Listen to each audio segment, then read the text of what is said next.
I started murdering people, there'd be none of you left.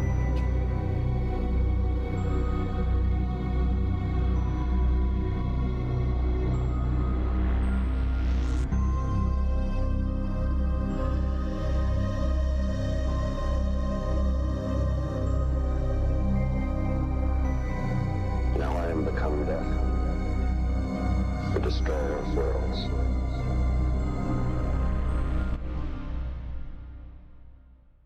Disclaimer. The following broadcast gives a true and honest account of the events described, and all evidence and details herein are solely factual. What you are about to hear is real and may disturb you. Caution is strongly advised. Welcome to Dead Souls Social Club. If you enjoy our show and find our research interesting, please leave us a 5-star review on your chosen podcast platform. Something that small really does go a long way in helping us out. You can find out more about us by heading over to Instagram and searching our name.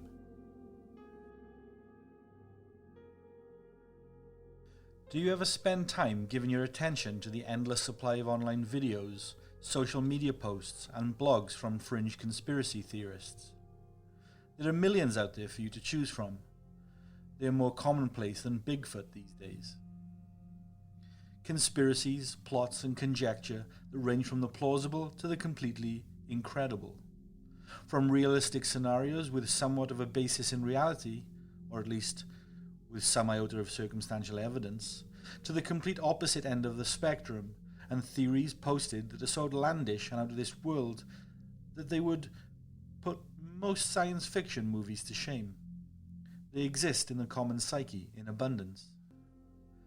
As a phenomenon, conspiracy theories hold particular prominence in the United States for some reason, with more than 50% of the population believing in at least one major conspiracy, according to a September 2020 Pew Research Center poll. So what specifically is a conspiracy theory? Well, the fact that you're listening to this podcast alone suggests that you likely are fully aware of the answer to this question. But essentially, a conspiracy theory can normally be defined as a proposed plot carried out in secret, usually by a powerful group of people who have some kind of sinister goal.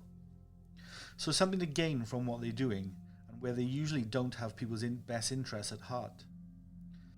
Conspiracy theorists have always thrived during times of crisis and social upheaval, with examples going back as far as the burning of Rome while the Emperor Nero was away. Trust and suspicion to a certain degree is a common human emotion, and with organization and a power structure will always come resistance and alternative thinking. Over the last few years, a current spike in conspiracies has been commonly attributed to political extremism. Conspiracies and false information deliberately being created and weaponized to spread fake news and data, or alternative facts, as some conspiracy theorists may refer to them. Of course, a fact by definition is, quote, a thing that is known or proved to be true. So in all reality, what some of these theorists are spreading for political influence and gain are in fact lies. Unfortunately, in a post-truth digital age, this is becoming commonplace, and even governments themselves are taking part in these activities. Both media investigations and Western espionage attempts have revealed that Russia, China, and North Korea are known to operate vast online disinformation factories, utilizing false social media accounts and posing as Western citizens to spread fake information, opinions, and conspiracies in attempts to sway opinions in the West to influence its citizens. The utilization of AI over the last 24-month period has only strengthened their game too. Have you ever noticed how some major social media accounts will create a post and almost immediately the post will amass hundreds of comments? By the way, and for balance, I will add that Western governments apply similar tactics on nations that they consider its enemy too. And, following Edward Snowden's revelations, let's not assume that it's not happening against us by our own governments. For added awesome points. While you're at it, you can also throw domestic political groups into that mix. I won't specify group names and make this political, but they aren't difficult to identify.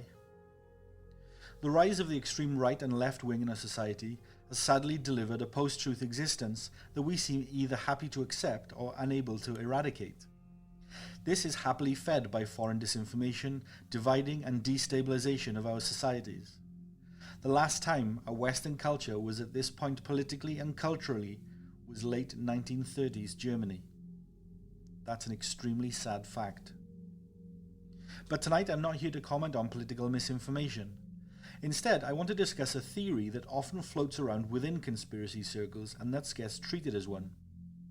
You will hear it discussed by the same people who discuss the things that we have just spoken about. But there's one difference. The theory I'm going to talk about this evening is entirely true. It's completely real, there is ample evidence to support its existence, and the phenomena can be studied. When I go into what this theory is, you might even wonder why it is discussed in the same circles as conspiracies, when in fact it should be afforded the legitimacy that it is owed. But then again, you will quickly, I assume, come to realize why it isn't, and who are likely the individuals who ensure the subject is given the skepticism and image of crazed conspiracy that it has gained. Hive mind. How does a very small minority, a tiny set of powerful individuals if you will, manage to maintain control over the 8 billion people on this planet? Forget any notion of secret societies, any religious hierarchies, organized crime cabals, governmental organizations, or international political organizations. Let's discuss the real deal. I'm sorry folks, the Illuminati doesn't exist. The WEF, EU, UN, World Health Organization, a globalist Zionist society, a secret left-wing or right-wing dark organization, NATO, and any one specific Western government, well, none of them run the show, be it secretly or openly. None. None of them have unrestricted power, none of them hold unreserved power over us. They aren't, as a whole entity, behind the scenes controlling the world and the way things are. You might, of course, have heard otherwise. Grand conspiracies that might make you question what any number of those organizations actually do. But I promise you, all of those conspiracies are laughably full of shit. Complete lies, paranoia, baseless conspiracy, or agenda-fueled propaganda. In fact, I'm so confident in their levels of trash that I'm confident that I could dismiss any such conspiracies with provable facts and with relative ease. If you disagree, by all means reach out, let's chat. Now I apologize for my slight undertone of challenge with that comment. I'm sure you can tell how much I despise fake and outlandish conspiracies with no evidence to bear any fruit. They are high school levels of bullshit. As a society, we need to do more to challenge them, in my humble opinion. There's a widespread assumption that this sort of, quote, lie about it until people believe it, unquote, attitude and behavior was introduced by Donald Trump. Whilst the guy does participate in these behaviors and actions, it's a tactic that has been around for a long time. In fact, in the 1930s, the German Reichsminister of Public Enlightenment and Propaganda, Joseph Goebbels, spoke about his methods regarding his role as the Nazi propaganda merchant. He stated, quote, "If you repeat a lie consistently and often, eventually the people will believe you, no matter how big the lie is. The truth is, in fact, the greatest enemy of the state." This statement from Goebbels would become known as the Big Lie Theory. He borrowed the theory from the communists at the time, and he also accused the Jews and the Allies of actually doing this themselves via propaganda ministry messages before he eventually admitted that he was guilty of it himself. If you pay attention, the exact same message is being played out today, although on all sides. Anyway, back to mass conspiracies. Generally, each and every one of these conspiracies are created with an agenda, usually a political or religious one. But you all know that, right? I don't have to explain how disinformation works. You guys are all intelligent people and likely witness disinformation online as much as I do. Daily, I would argue. But, and this is a big old but, that doesn't mean that no one overall is running the show. Because believe me, there very much are power brokers calling the shots and manipulating us. Well, for the purposes of this episode, we'll call those power brokers the elite. It's nice and friendly and suitably vague. So let's say there are about 10,000 of these so-called elites. There are actually. That's a fairly accurate figure. How is it that these 10,000 people are able to manipulate the 8 billion other people on this planet, across all continents and across all cultures and religions? Well, Rothschilds and extraterrestrials aside, I'm going to try and explain. This is the line where conspiracy meets the truth. Did you ever used to watch the television show back in the 90s called The X-Files? Well, if you did, you might remember that in the show there was a secret shadowy group of about 20 men called the Syndicate. That group secretly ran things globally and also maintained secret contact with extraterrestrial civilizations. It was great television and an awesome story, but it's not true. There isn't any one specific group or individual that secretly runs the show. There realistically could never be. Nope. But there is something that does exist that I'm going to call the Hive. And within the Hive lies swarm behavior. Allow me to clarify. If you were to observe a group of birds flying together, you will quickly see that there is not any one of them in overall control. They move together as a unit, in perfect unison, and closely knit in what appears to be some sort of telepathic behavior, communicating without sound so they all move exactly the same. Well, they aren't telepathic, those birds. They do, however, move with a singular goal. Well, the operation of the elites is similar.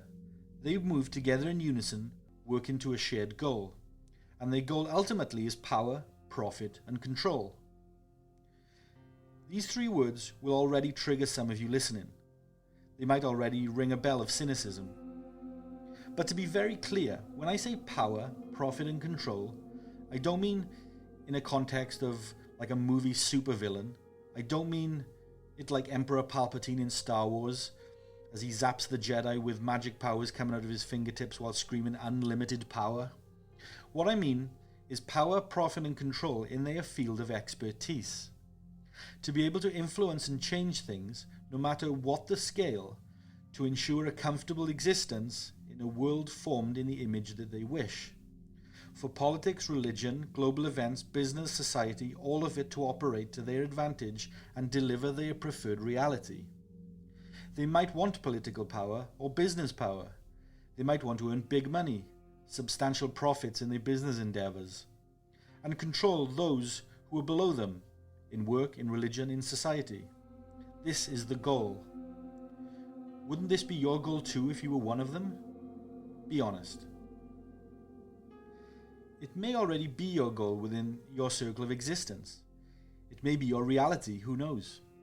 You might run your own business and have many, many employees that report into you, holding control over them, over your family, maybe over others if you run a local council or part of a political or religious organization. Your business might make you a wealthy person, putting you in a position of high regard in the community. With money comes power and respect, right?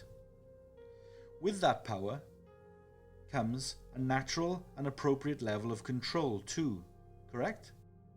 All those employees, your family, all those people in the community, they all look up to you. You have a certain amount of control over them, right? Now imagine that times 1,000,000. If we look at our global system, our world infrastructure as a control system, then what are the inputs that these elites are sending into this system to achieve their goals? And what does the output they seek look like in reality? So firstly, how do the elites know that they are achieving their goals? The world is a massive place after all.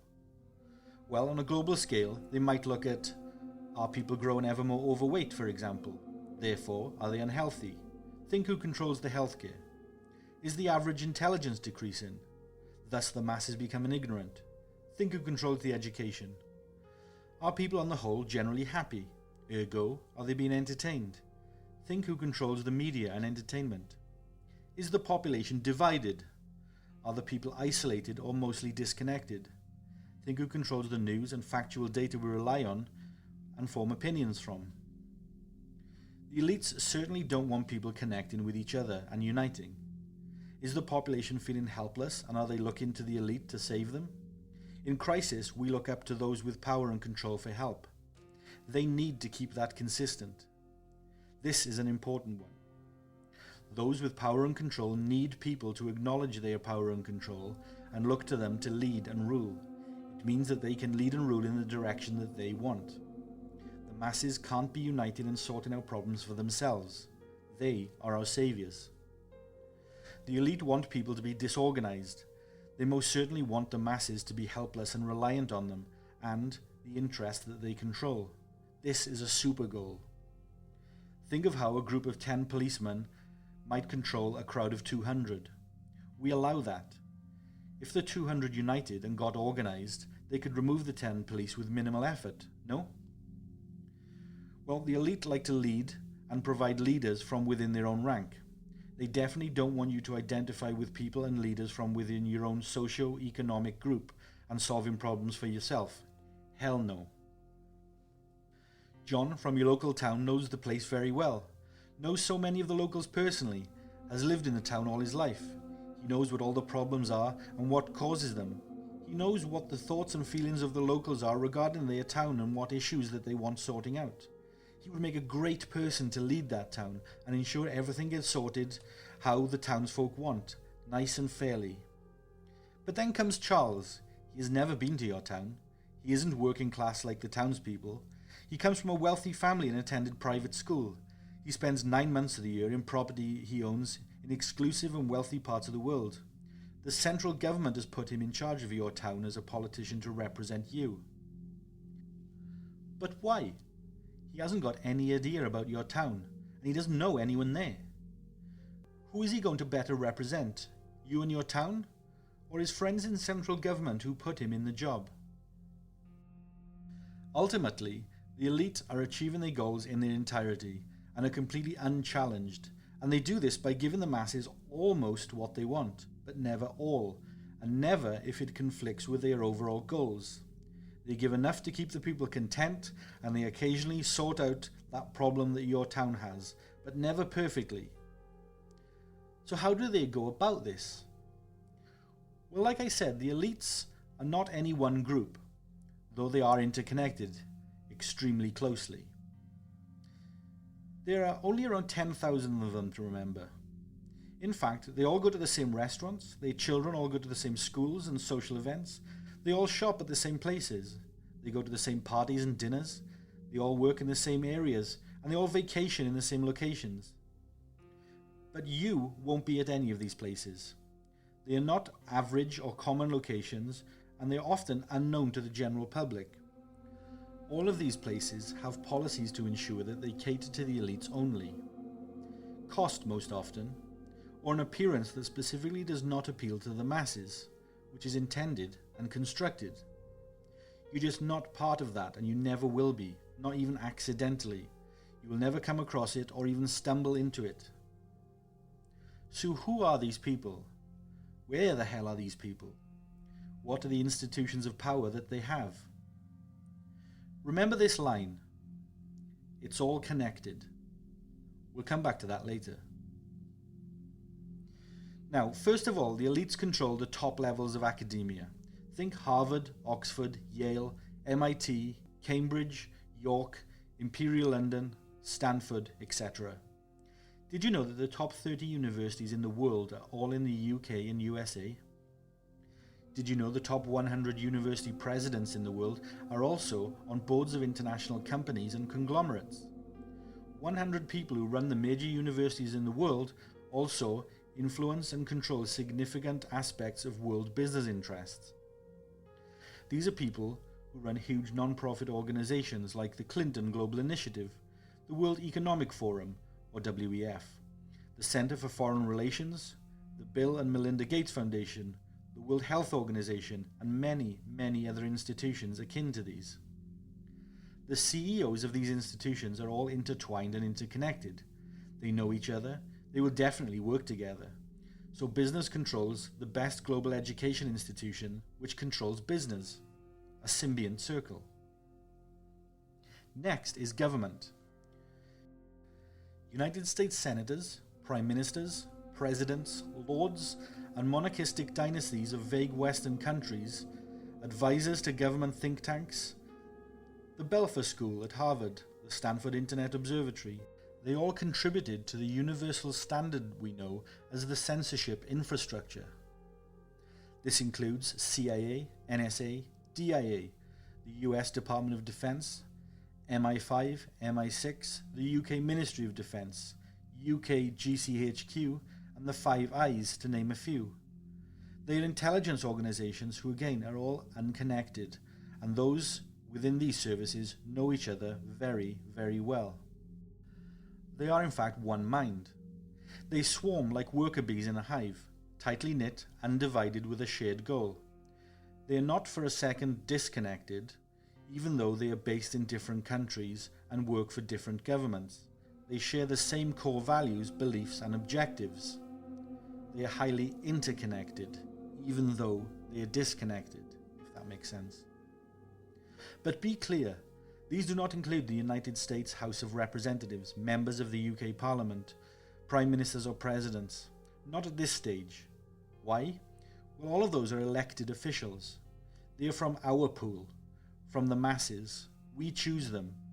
Although they will feature again later, so we'll come back to prime ministers and presidents. So these people are focused on power. But there's more. The CEOs of Fortune 500 companies, big international organizations that includes big pharma, big agricultural companies, big investment companies, and banks, even federal and national reserves. The CEOs and board members of these huge corporations all party together, socialize together, marry into each other's families, are members of the same clubs and organizations. Absolute close-knit groups who in fact regularly move between the Fortune 500 and Global 2000 companies. The CEO of a Global 2000 company will easily transfer their expertise and efforts to one of the other Global 2000 companies, and so on. But not just that, they also intermove with investment companies too. Look at companies such as Anheuser-Busch and Exxon. You'll find that their board members were at one point involved in investment companies such as JP Morgan and Deutsche Bank, and these investment companies sit on the board of these companies and vice versa. They shuffle back and forth. Now obviously this is all about making money, right? Well, these people are hell-bent and focused on increasing their wealth. These people are also all about power, so this is profit and power. Don't think they have power? Question why not one person went to jail for the 2008 global financial crisis. In fact, question why the people that caused the crisis also made the most money from it when the masses only lost out financially. This brings us to Hollywood and the entertainment sector. This includes celebrities and their agents, heads of major studios, and arts investors. Ari Emanuel is a Hollywood agent. He's known to control much of Hollywood, World Wrestling Entertainment, the UFC, etc. Not the productions, but the talent. Although, let's talk to production companies too. Media companies like Disney, Viacom, Comcast, Paramount, the BBC, Sony, Netflix, Fox Corporation, and Amazon. Everything we consume for entertainment has their message curated and presented by just a handful of media conglomerates. This also includes Facebook, X, formerly Twitter, YouTube, Google, Apple, Microsoft, so this includes the global internet too. You think the website that you were looking at is on an independent server? Think again. We have done entertainment, done the internet. Let's not forget big news also. CNN, Fox, BBC, The Washington Post, The Guardian, News Corp, Reuters, The Times of London, for example. Also, it's 2024, so let's combine this with social media influencers like Joe Rogan, Tucker Carlson, Russell Brand, Piers Morgan, and the Kardashians. These characters who have come in and out, but they do not exist without financial support from our group of elites. And to be clear, whilst the elites support them, the influencers are not one of them. I find the social media influencers the most interesting of all these subgroups. They are the most in your face at the moment. They are popular with the masses, with many people believing that they are the anti-establishment. Joe Ordinary, who has risen up and made a unique and individual name for themselves. But do you believe that they would exist, or be allowed to continue, and to amass the audience that they have, without those who are in control allowing for it, and in most cases, providing the platform for them, albeit indirectly? It's no conspiracy, it's fact, it's hiding in plain sight. Their funding comes from advertising, which comes from big corporations, often funneled through smaller organizations. They host their platform, provide their publicity, provide their content. You're a fool if you can't see that they are just another branch of the mass media. Let's make it look grassroots, normal, Joe Average. You know, like when Starbucks open coffee shops in new cities under seemingly local business names. Aunt Sally's Tea and Coffee, Lone Pine Coffee Shop, Roy Street Coffee and Tea, and the Herald Square Cafe. It's not just Starbucks who do this, by the way. Look it up. It's a common big retailer ploy. The fuckers. So when you look at all of this, the academics, the NGOs, the government, the think tanks, the investment companies, Big Pharma, the CEOs, Hollywood celebrities, media, social media influencers, the internet, and news outlets, you can see the reach and control of just a small few organizations within a small few sectors have. And it's within these areas that you will find the elites. In fact, you can even take the top 10 of each one of the organizations from each area and guarantee that the people within them will all know each other. Everything is connected, right? In order to manipulate the masses, the lies need frontmen to influence, manipulate and convince, or whatever you want to call it. The elites provide the policies, then it's those beneath them that project and deliver those said policies, beliefs and thoughts, and eventually they become our policies, beliefs and thoughts. They effectively use frontmen as their face and voice, delivering how you want to be delivered to, by who you want to be delivered by, whether you know it or not. These are the system inputs, if you will. Some of these frontmen might be social media influencers, they might be presidents, or they might be prime ministers. Elon Musk, Donald Trump, the Sunaks, the Clintons, hell, even Andrew Tate and Jeffrey Epstein, Alex Jones or the Kardashians. Chances are they don't even realize that they are the frontmen. They may think they are fighting against a system and not realizing that they are platformed, curated and funded by the very establishment that they claim to hate. Try to follow the money, if you can. Even cultural and societal front faces serve a purpose without any accusation of being a marionette. Gandhi, Martin Luther King, the Kennedys, Princess Diana, Boris Johnson. They all push the agenda and propaganda of the actual establishment and what we'll call the common elites. Obvious establishment like the Clintons, the McConnells, the Obamas, the Bushes, the British royal family, Tony and Cherie Blair. Typically people might say, oh yeah, these guys are for sure part of the establishment. And yes, no doubt, but like an iceberg, only a small part is above the surface of the water. What lies beneath is the significant part. The hive is never seen from the inside. The main hive of elites and the public-facing elites share their values and influence the popular yet manufactured frontmen and spokespeople who are seen as the saviors in the eyes of the public and who the public follow en masse. One small group with significant power and resource controlling all else.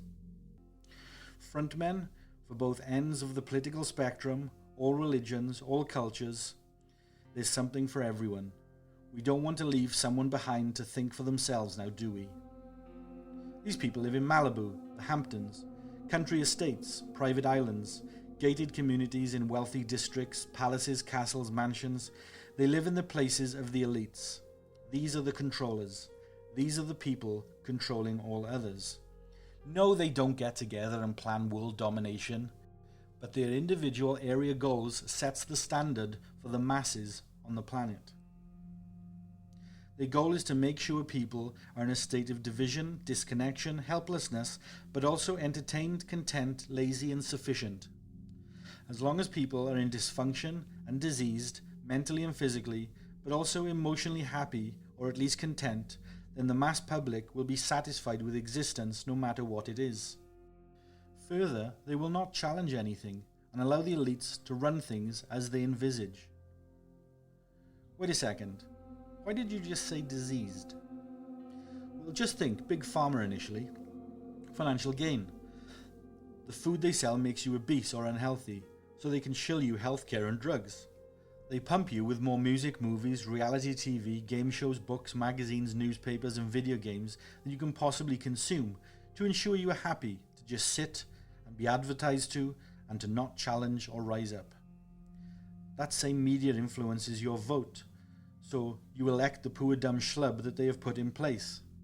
It doesn't matter which candidate you choose, they're all pre-programmed with the propaganda that they want them to push, the only difference being which war they end up getting us into and make a buck from military-industrial complex that's pumping out the weapons funded by the public purse.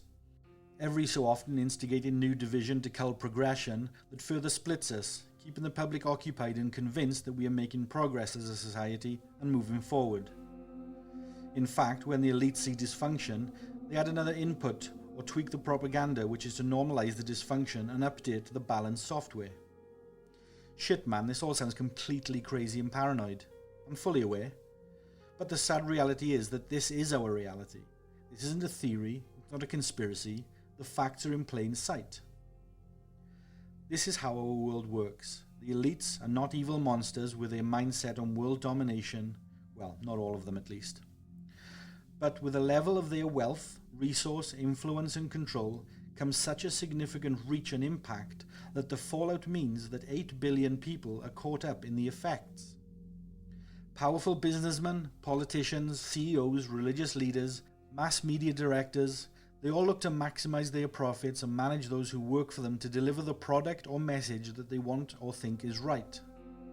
It just so happens that the thing they control affects millions upon millions of people, and when you have several of those people all doing that, then you end up with a group of less than 10,000 people effectively ruling the world with 8 billion other people happily following by. You are likely aware that basic human psychology tells us that humans are easily led, creatures of habit and socially influenced. The Hive influence on the global population is that basic human psychology, mega-linked through a colossal group of intertwined relationship that spans the whole population. Does it all sound a bit overwhelming to you? Or are you the sort of person who feels frustrated or angered by having this level of reality dangled in front of you? I'll personally admit, I'm a little of both. That said, I wondered if there was another way, a better way, and had anyone ever tried to change it? Well, if we consider society as it is now in its current globalized format, I would argue that we have only existed in this reality for a little over 100 years. And you know what? I'm not sure that there has ever been a challenge, be it successful or not, to the current accepted system. While there has been disruptors, of course, I feel there is strong basis for them all being what we identified earlier as frontmen and establishment marionettes at best. Since the dawn of the information age, it's more difficult than ever to find real truth and fact in anything. So who knows if any genuine attempt to upend the system has been genuine and unhindered or influenced by the elites. Any challenger may themselves have been unaware that they were being used as a tool. It's like disinformation meets time travel, meets espionage, meets a conman-esque confidence trick on steroids. It's incredible, man.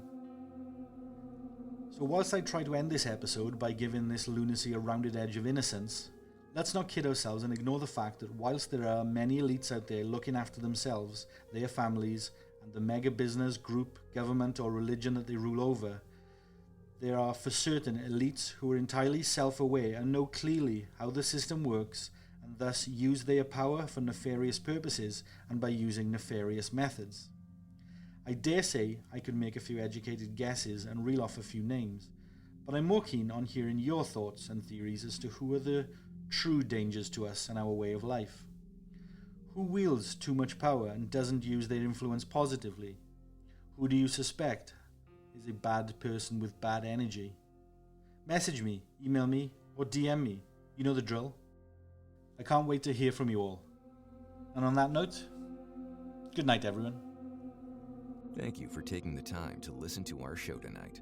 Be sure to leave us a 5-star review on your chosen podcast platform and subscribe to our show so that you never miss an episode.